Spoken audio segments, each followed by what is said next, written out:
Hey guys, this is Manuel. I would like to share with you something that I usually do by this time of the year. And by this time of the year, I like to sit down and think about the goals, even though it's still like 2 months and a half for the year to end. I think this is the best time to start doing it.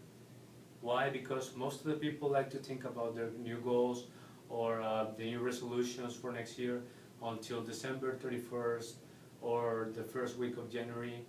And let's face it, if for some reason, you know that time flies very fast, okay?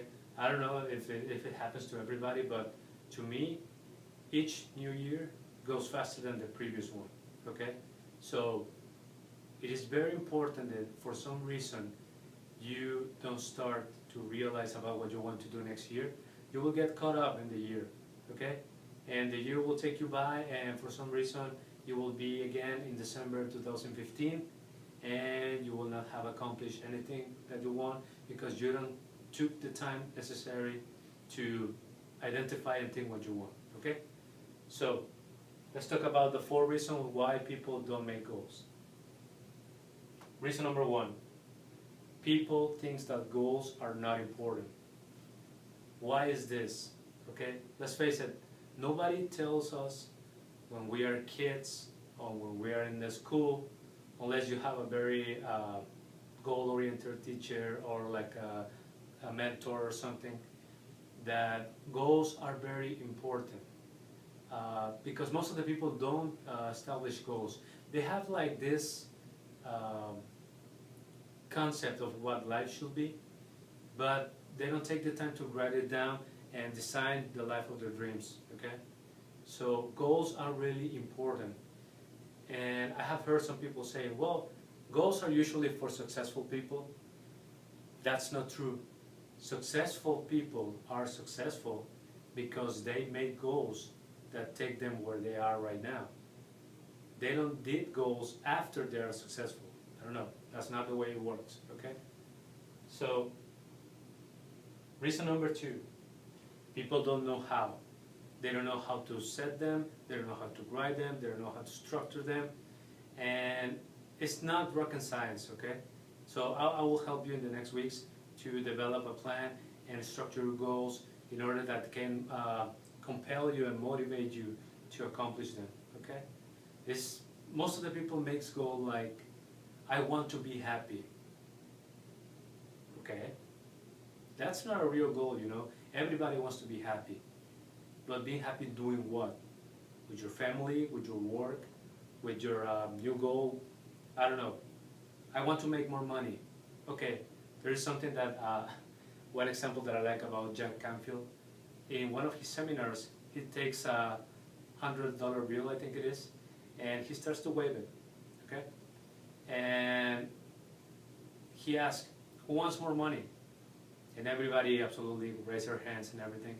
But only the people that stand up and goes directly for the bill is the one that takes it. And also he asks other people, well, what are your goals for next year? Oh, I want to make more money. Okay. And then he takes $1 and gives that to that person. And the person is like, well, I want more. Yeah. But if you say I want money, that's not specific, you know. So that's the kind of stuff that we will be discussing next week. Reason number 3 is the fear of failure. So we have this misconception of failure, that failure is something bad, and if you fail, that will stick with you your entire life and you will never be able to get up again. That's not true. Again, successful people is successful because they fail. They allow them to fail and learn from the experience, okay? Most of the people fail and they shield themselves up and they don't want to like experiment failure again because failure at the end is pain. But that's the concept that pretty much everybody has about failure. But if you allow your mind to understand that failure is part of the process, then that's something else, okay? So failure is not a bad thing. Even though the society has created this bad concept about failure and that you're not supposed to fail because you will never get up again. That's not true, okay? And reason number 4 is fear of rejection. So there is something that Jim Rohn used to say. We are the average of the 5 persons we get along most. So take a look around to your family, to your friends, your co-workers, or the people at school. Do you know if they have goals? I'm thinking that they don't, because nobody is like, unless you're looking specifically to understand how to set goals, most of the people don't like them. So what creates is that if you talk with somebody about your goals and you say, you know what, I want to change, I want to improve on this, I want to better health, stuff like that, they will feel kind of uncomfortable because they will know that you will change, and probably at some point you will leave the group because you will look for something better. And they will tend to do stuff that it's not that they don't love you, but they don't want to lose you, okay? So they will feel uncomfortable because you have that desire of change and they don't have that desire. So they will think that there's something wrong with them and they don't want to have the effort to change their lives.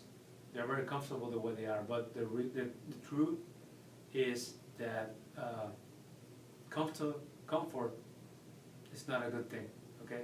You have to be uncomfortable in order to grow. And we will discuss about the following weeks. So these are the 4 reasons, guys. Please leave me a comment below and tell me which of the 4 reasons you think you are facing right now, or if you have something, another reason that you would like to include in the list, that would be very helpful. And on the next weeks we will discuss about the new steps to formulate your goals and so on. So thank you guys for your time, and talk to you later. Bye-bye.